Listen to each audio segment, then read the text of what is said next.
ചെയ്യാൻ പോയിക്കോ ഒന്നുമില്ല. തങ്ങൾ ചോദ്യം എന്താണെന്നറിയോ? ഹല്ലക മിൻ ഉമ്മിൻ, നിന്റെ ഉമ്മ ജീവിച്ചിരിപ്പുണ്ടോ? നഅം, ഉണ്ട് നബി, എനിക്ക് എളാമയുണ്ട്, മൂത്തമ്മയുണ്ട്.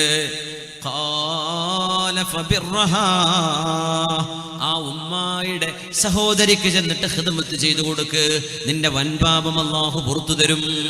ഉമ്മാക്ക് ഖിദ്മത്തെടുത്താൽ വൻപാപം പുറത്തു തരും. ഒന്ന് ദുആക്കുത്തരം, പാപ്പാക്ക് ഖിദ്മത്തെടുത്തു, ഉമ്മാക്ക് ഖിദ്മത്തെടുത്താൽ ചെറുത് മാത്രല്ല വൻ പാപങ്ങൾ വരെ അല്ലാഹു പുറത്തു തരുന്ന കഫാറത്താണെന്ന് റസൂലുള്ളാഹി സ്വല്ലല്ലാഹു അലൈഹി വസല്ലം. ഇതിന് സമാനമായൊരു സംഭവം അബ്ദുല്ലാഹി ഇബ്നു അബ്ബാസ് റളിയല്ലാഹു അൻഹുവിന് ഉണ്ടായിട്ടുണ്ട്. അബ്ദുല്ലാഹി ഇബ്നു അബ്ബാസ് എന്നവര്, അതാണ് ഇബ്നു അബ്ബാസ് റഈസുൽ മുഫസ്സിരീൻ, ഖുർആൻ വ്യാഖ്യാതാക്കളുടെ നേതാവ്, ഇബ്നു അമ്മി റസൂലില്ലാഹ്, തങ്ങളായ സ്വഹാബി. ത്വായിഫിന്റെ എല്ലാ ഫർദ് നിസ്കാരത്തിനും ഒട്ടുമിക്കതിനും മയ്യിത്ത് നിസ്കാരം ഉണ്ടാവും ഹറമിൽ. അതുപോലെ മയ്യിത്ത് നിസ്കാരം ത്വായിഫിൽ കാണാൻ പറ്റും. മസ്ജിദ് നബവി ത്വായിഫിലാണ്, മക്കയിൽ നിന്ന് ഒരു 60-70 കിലോമീറ്റർ ദൂരത്ത്. ഇബ്നു അബ്ബാസ് അതിഗുരുതരമായ തെറ്റ് എന്താ പറഞ്ഞെന്നറിയോ? ഇവിടെ വിഷയം, അദ്ദേഹം എന്ന് പറഞ്ഞു ഇബ്നു അബ്ബാസ് എന്നവരോട്, ഇബ്നു അബ്ബാസ് എന്നവരെ, ഇന്നി ഖതബതും, ദേഷ്യം കൊണ്ട് ഞാൻ അവളെ കൊന്നുകളഞ്ഞു. ഫഹല്ലി മിൻ തൗബ, എന്നെ വേണ്ടാന്ന് പറഞ്ഞൊരു പെണ്ണിനെ ഞാൻ കൊന്നുകളഞ്ഞു. രാധിയായൊരു പെൺകുട്ടിയെ എനിക്കവളെ വിവാഹം ചെയ്യാൻ സമ്മതം തരാത്തതിന്റെ പേരിൽ ഞാൻ അവളെ കൊന്നുകളഞ്ഞിട്ടുണ്ട്. എനിക്ക് പശ്ചാത്താപമുണ്ടോ എന്ന് ഇബ്നു അബ്ബാസ് തങ്ങളോട് ചോദിച്ചപ്പോ മഹാൻ കൊടുത്ത മറുപടി, ഉമ്മുക ഹയ്യ, നിങ്ങളുടെ ഉമ്മ ജീവിച്ചിരിപ്പുണ്ടോ? ഇല്ല എന്ന് പറഞ്ഞു, ഉമ്മ മരിച്ചു പോയിട്ടുണ്ട്. തുബ് ഇലല്ലാഹി അസ്സ വജല്ല, എന്നാ പിന്നെ ഒന്നും പറയാനില്ല, അല്ലാഹുവിനോട് തൗബ ചെയ്യേ. വതഖറബ് ഇലൈഹി മസ്തതഅത്, വതഖറബ് ഇലൈഹി മസ്തതഅത്, അല്ലാഹുവിലേക്ക്, അല്ലാഹുവിന് ഇഷ്ടമുള്ള അമലുകൾ ചെയ്യ്, പരമാവധി അല്ലാഹുവിലേക്ക് അടുക്കാൻ നോക്ക്, തൗബ ചെയ്യ്. ഉമ്മല്ലല്ലേ? ഇല്ല എന്ന് പറഞ്ഞു, തൗബ ചെയ്യ്, അല്ലാഹു പുറത്തരട്ടെ. അദ്ദേഹം പോയപ്പോ ആളുകൾ ചോദിച്ചു, ഈ ഹദീസ് ഇമാം അൽ ബുഖാരി തങ്ങൾ അൽ അദബുൽ മുഫ്രദിൽ, സ്വഹീഹിലല്ല അദബുൽ മുഫ്രദിൽ കൊണ്ടുവന്നിട്ടുണ്ട്, സ്വഹീഹായ ഹദീസ്. അപ്പോ ആളുകൾ ചോദിച്ചു, അല്ല ഇബ്നു അബ്ബാസ് എന്നവരെ, ഈ അസർ ഇബ്നു അബ്ബാസ് എന്നവരെ, അയാൾ തൗബ ഉണ്ടോ എന്ന് ചോദിച്ചു, നിങ്ങൾ എന്താ ഉമ്മ ഉണ്ടോ എന്ന് ചോദിച്ചത്? ഉമ്മ ജീവിച്ചിരിപ്പുണ്ടോ എന്ന് ചോദിക്കാൻ കാരണം എന്താണ്? ഇന്നി ലാ അഅലമു അമലൻ അഖറബ ഇലല്ലാഹി അസ്സ വജല്ല മിൻ ബിർറിൽ വാലിദ, ഉമ്മാക്ക് സേവനം ചെയ്യുന്നതിനേക്കാളും ശ്രേഷ്ഠമായ വേറൊരു അമലുള്ളതായിട്ട് എനിക്കറിയില്ല. അതല്ലേ ഏറ്റവും വലിയ അമല്. അതുകൊണ്ടാണ് ഉമ്മ ജീവിച്ചിരിപ്പുണ്ടോ എന്ന് ഞാൻ ചോദിച്ചതെന്ന് മഹാനായ ഇബ്നു അബ്ബാസ് റളിയല്ലാഹു തആല അൻഹുമാ. ദൗമത്തുൽ ജന്ദലിൽ നിന്നൊരു പെണ്ണ് വരുന്നു. അവൾ സിഹ്ർ ചെയ്യുന്ന പെണ്ണായിരുന്നു. സിഹ്ർ ചെയ്യുന്ന പെണ്ണുങ്ങളെ, പൊന്നാര പെണ്ണുങ്ങളെ, അള്ളാഹുവിനെ ഭയപ്പെട്ടോളൂ. ഇത് കേൾക്കുന്ന, ലൈവ് കേൾക്കുന്ന ആളുകളുണ്ടായി, പരിപാടിക്ക് ഇവിടെ വന്നിരിക്കുന്നവരെ, സിഹർ അക്ബറുൽ ഖബായിറാണ്. അള്ളാഹിനെ പേടിച്ചോളൂ. വൻപാപങ്ങളിൽപ്പെട്ട വൻപാപമാണ്, ചെറുതല്ല. ഒരാളെ ബുദ്ധിമുട്ടാക്കണം എന്നുദ്ദേശിച്ചിട്ട് ഏതെങ്കിലും ആളുകൾ, അത് തലപ്പാവ് കെട്ടിയ ഉസ്താദുമാർ വരെ അതിലുണ്ട്, സിഹർ ചെയ്യുന്നവർ. അള്ളാഹു അവർക്ക് തൗബ ചെയ്യാൻ അവസരം കൊടുക്കട്ടെ. എന്താണ് തൊൽസമാത്ത്, എന്താ അസ്മാ എന്ന് പറയാൻ കിട്ടുന്ന പുസ്തകം വെച്ചിട്ട് കള്ളി വരച്ചിരിക്കുകയാണ്. പച്ചയായ സിഹർ ചെയ്യുക, മനുഷ്യന്മാരെ ബുദ്ധിമുട്ടാക്കുക, പ്രയാസപ്പെടുത്തുക, രോഗികളാക്കിയ, പിശാചിനെ കൊണ്ട് ഉപദ്രവിപ്പിക്കുക. ഇതിന് ഉസ്താദിനെ കാണാൻ വേണ്ടി പോകണം, ഇന്നാളെ കാണാൻ വേണ്ടി പോകണം എന്ന് പറഞ്ഞ് സിഹറിന്റെ പണിയെടുക്കാൻ വേണ്ടി പോകുന്നവരിൽ ബഹുഭൂരിഭാഗം ആളുകൾ പെണ്ണുങ്ങളാണ്. ഇത് പറയാതെ വയ്യ. പൊന്നാര പെണ്ണുങ്ങളെ, നിങ്ങളോട് സ്നേഹം കൊണ്ട് പറയാണ്, അള്ളാഹുവിനെ ഭയപ്പെട്ടോളി. ഒരു മനുഷ്യനെ എങ്ങാനും ബുദ്ധിമുട്ടാക്കുന്ന ഒരു പണി, ഒരാൾക്ക് നിങ്ങൾ 100 രൂപ കൊടുത്താൽ മതിയാവും. ചിലപ്പോൾ ഒരു മനുഷ്യന്റെ ലക്ഷങ്ങൾ തകർന്നു പോകാൻ. ജീവനോടെ നടക്കുന്ന ഒരു മനുഷ്യനെ രോഗിയായി കിടത്താൻ നിങ്ങൾ ഈ സിഹർ ചെയ്യുന്നവന് കൊടുക്കുന്ന ഏതെങ്കിലും ചെറിയ ദക്ഷിണ മതിയാവും. മുസ്ലിം അല്ലാത്തവരോടും മുസ്ലിമീങ്ങളോടും ചെന്നിട്ട് പച്ചയായ സിഹർ ചെയ്യിപ്പിക്കുന്ന പരിപാടി. അതുകൊണ്ടാണ് ഖുർആൻ വമിൻ ശർറിൻ നഫ്ഫാഥാതി ഫിൽ ഉഖദ, കെട്ടുകളിൽ ഊതുന്ന നഫ്സുകൾ എന്നവിടെ അർത്ഥമുണ്ട്. അതോടൊപ്പം തന്നെ കെട്ടുകളിൽ ഊതുന്ന പെണ്ണുങ്ങൾ, സിഹർ ചെയ്യുന്ന പണി ഏറ്റവും കൂടുതൽ ചെയ്യിപ്പിക്കുന്നത് പെണ്ണുങ്ങളാണ് എന്ന് അല്ലാഹു അവിടെ സൂചിപ്പിച്ചിട്ടുണ്ട് എന്നാണ്. അല്ലാഹുവിനെ ഭയപ്പെട്ടോളൂ. എങ്ങാനും തൗബ ചെയ്യാൻ കഴിയാതെ മരിച്ചാൽ നരകമാണ്. അള്ളാഹു ആ തൗബ സ്വീകരിച്ചില്ലെങ്കിൽ നരകമാണ് അതിന്റെ ശിക്ഷ. ഒരു മനുഷ്യനോട് ദുൽമ് ചെയ്യാൻ, ആരോടെങ്കിലും വെറുപ്പുണ്ടായതിന്റെ പേരിൽ, ആരോടെങ്കിലും ദേഷ്യമുള്ളതിന്റെ പേരിൽ ഇതുപോലെയുള്ള സിഹറിന്റെ പണി ഒരാൾക്കും ഈ ശറഅ് അനുവദിച്ചിട്ടില്ല, ചെയ്യാൻ പാടില്ല. പഠിക്കൽ ഹറാമാണ്, അത് ചെയ്യൽ ഹറാമാണ്, അത് ചെയ്യുന്നവരടുത്ത് പോകൽ ഹറാമാണ്, അതിന് ഓട്ടോറിക്ഷ വിളിക്കൽ ഹറാമാണ്, പൈസ കൊടുക്കൽ ഹറാമാണ്. അതിന്റെ പേരിൽ ഈ പച്ചയായ സിഹർ നാടുകളിൽ എല്ലാവിധ അമ്പലത്തിലും അവിടെ ഇവിടെയും ഉസ്താദന്മാര് പലരും, അതിൽ നല്ല ആൾക്കാരുണ്ട്, സ്വാലിഹീങ്ങളായ ആബിദീങ്ങളായ അള്ളാഹുവിനെ ഭയപ്പെടുന്ന, ദുആ ചെയ്യുന്ന, റുഖിയ ചെയ്യുന്ന, നല്ല ചികിത്സ ചെയ്യുന്ന ആലിമീങ്ങളുണ്ട്. പക്ഷേ കള്ള നാണയങ്ങളും നല്ല നാണയത്തിന്റെ അടിയിലൂടെ പോകുന്നുണ്ട്. എന്നിട്ട് സിഹർ ചെയ്യിപ്പിക്കുക, മനുഷ്യന്മാരെ ബുദ്ധിമുട്ടാക്കുക. അവനൊരു എൻ്റെ അയൽവാസി പെണ്ണ് കുടുങ്ങണം, ഇവനിങ്ങനെ അടങ്ങാറാവണം, അവന്റെ ആ വീടൊന്ന് നഷ്ടപ്പെടണം, അവന്റെ ആ ജോലി ഒന്ന് പോയി കിട്ടണം, അവനൊന്ന് തലകുത്തനെ ഗൾഫിൽ നിന്ന് ഇങ്ങോട്ട് വരണം. ഇതൊക്കെയാ ലക്ഷ്യങ്ങൾ. സംഘടനാ വൈരാഗ്യങ്ങളുടെ പേരിൽ നടക്കുന്നത് വേറെ.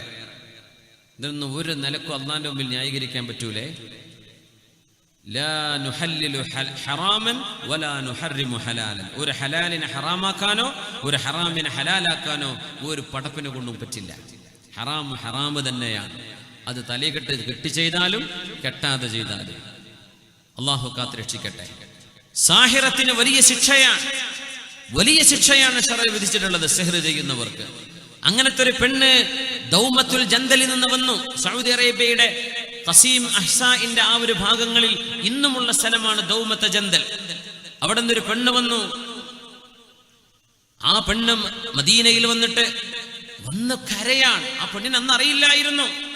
അവള് സിഹർ ചെയ്ത് കൊടുക്കും, സിഹർ ചെയ്ത് കൊടുക്കും. ആളുകൾ വരുന്നു, സിഹർ ചെയ്തു മനുഷ്യന്മാരുടെ രൂപങ്ങൾ ഉണ്ടാക്കുക, കൊച്ചു കുഞ്ഞുങ്ങളുടെ ഡ്രസ്സ്, കൊച്ചു കുഞ്ഞുങ്ങളുടെ തലമുടി, അവരുടെ നഖം, അവരുടെ വീട്ടിലുപയോഗിക്കുന്ന കൊച്ചു ടോയ്, പിഞ്ചു മക്കള്, ആ മക്കൾക്ക് വരെ ഉപദ്രവം ചെയ്യുന്ന സാഹചര്യങ്ങളുണ്ട്.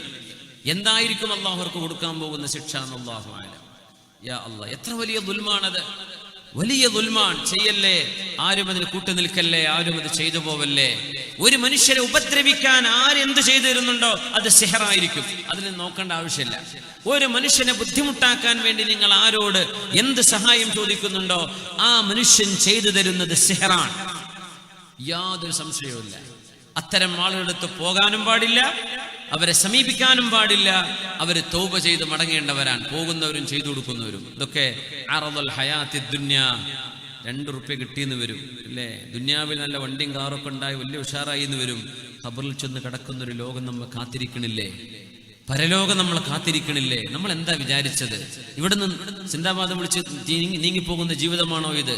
അള്ളാഹിന്റെ മുമ്പിലേക്ക് ചെല്ലണ്ടേ, അള്ളാഹുവിനോട് ഹിസാബിനെ പറയണ്ടേ? അള്ളാഹുവിന്റെ ഇബാദികളെ ബുദ്ധിമുട്ടാക്കാൻ എന്ത് ന്യായം നമ്മൾ പറയും? അള്ളാഹുവിനോട് എന്ത് ന്യായം പറയും? നമുക്ക് എന്താ റബ്ബിനോട് പറയാനുണ്ടാവുക? ഒരു മനുഷ്യനെ ബുദ്ധിമുട്ടാക്കാൻ നമ്മൾ ചെയ്യുന്ന ഈ ദുൽമുകൾക്ക് അള്ളാഹുവിനെ സൂക്ഷിച്ചോളൂ. ഇത്തഖുല്ലാഹ ഹഖ്ക തുഖാതി, അള്ളാഹിനെ പേടിക്കേണ്ട വിധം പേടിച്ചോളൂ എന്ന് എന്റെ സ്വന്തം നഫ്സിനോടും നിങ്ങളോട് ഞാൻ വസിയത്ത് ചെയ്യുകയാണ്. വല്ലാഹു അലാ ദാലിക ഷഹീദ്. പെണ്ണുങ്ങളെ, ആണുങ്ങളെ, സിഹർ ചെയ്യാൻ വേണ്ടി പോകുന്നത് ഹറാമാണ്, കുറ്റകരമാണ്. കൈരേഖ നോക്കുന്ന ഒരാളുടെ അടുത്ത് പോകുന്നത് പോലും അങ്ങനെയല്ലേ പറഞ്ഞത്? മൻ അതാ അറാഫൻ ഔ കാഹിനൻ ഫസദ്ദഖഹു മാ യഖൂൽ ഫഖദ് കഫറ ബിമാ ഉൻസില അലാ മുഹമ്മദിൻ സ്വല്ലല്ലാഹു അലൈഹി വസല്ലം.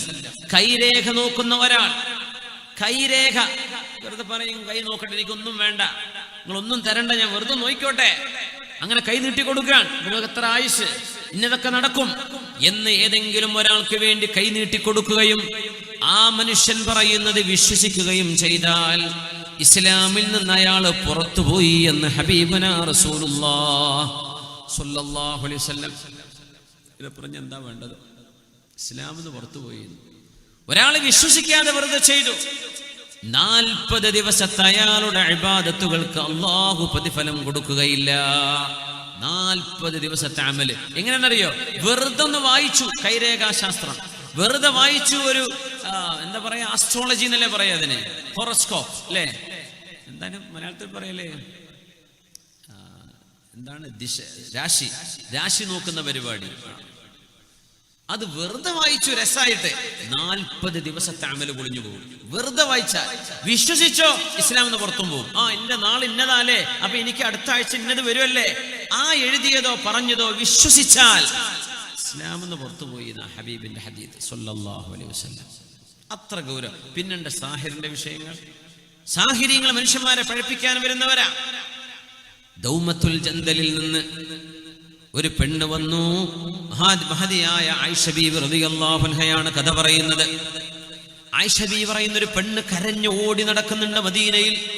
എന്താ കാരണം? ഒരുപാട് ആളുകൾക്ക് സിഹർ ചെയ്ത പെണ്ണാണ്, ഒരുപാട് ആളുകൾ ഉപദ്രവിച്ച പെണ്ണാണ്, പൈശാചിക പൂജ നടത്തിയിരുന്ന പെണ്ണാണ്. അങ്ങനെ അല്ലാഹുവിന്റെ റസൂലിനെ തേടി വന്നിരിക്കുകയാണ്. റസൂലുള്ളാഹിനോടൊന്ന് പറഞ്ഞിട്ട് എനിക്കൊന്ന് നന്നാവണം. പറഞ്ഞില്ല, വിവരില്ലായിരുന്നു. സിഹർ ചെയ്യുകയായിരുന്നു പണി.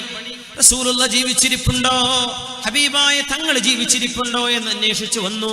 മദീനയിൽ വന്നു. ഞങ്ങൾ പറഞ്ഞു ഹബീബ് വഫാത്തായി കിടക്കുകയാണ്, ഹബീബിന്റെ റൗളയാണിത്. ഹബീബിന്റെ റൗള കാണിച്ചപ്പോ പെണ്ണ് പൊട്ടിക്കരഞ്ഞു. മദീനയിൽ അലഞ്ഞു തിരിഞ്ഞ് ഓടി കതച്ച് കരഞ്ഞു നടക്കുന്നു. ആയിഷ ബീവി പറയുന്നു, ആ പെണ്ണിനെ കണ്ടപ്പോ എനിക്ക് പോലും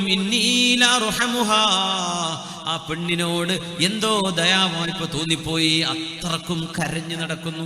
എന്റെ റസൂല് മരിച്ചു പോയല്ലോ, എന്റെ ഹബീബ് വഫാത്തായി പോയല്ലോ. ആരോടാ റബ്ബേ ഞാൻ എന്റെ പരാതി പറയാ?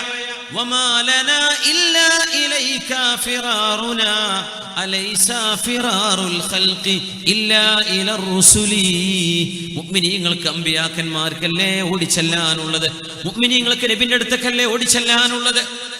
ഹബീബായി നബി മരിച്ചുപോയി എന്ന് പറഞ്ഞപ്പോ സിഹർ ചെയ്ത് നടന്നിരുന്ന ഈ പെണ്ണ് കരഞ്ഞ് മദീനയിലൂടെ കരഞ്ഞ് നടക്കുന്നത് കണ്ടപ്പോ എനിക്ക് പോലും ആ പെണ്ണിനോട് സഹതാപം തോന്നി എന്ന് ആയിഷ ബീവി റളിയല്ലാഹു അൻഹ അവര് നബിയെ ചോദിച്ചു വന്നതാണ്. ഹബീബായി നബിയില്ല. അപ്പൊ അവര് പറഞ്ഞു, ഏതെങ്കിലും സ്വഹാബിമാരുണ്ടോ, ആരെങ്കിലും ഒന്ന് എനിക്ക് ഫത്വ നൽകുമോ? സിഹർ ചെയ്ത് നടന്ന എനിക്ക് ഇനി തൗബയുണ്ടോ? ഞാൻ എന്താണ് ചെയ്യേണ്ടത്? ഞാൻ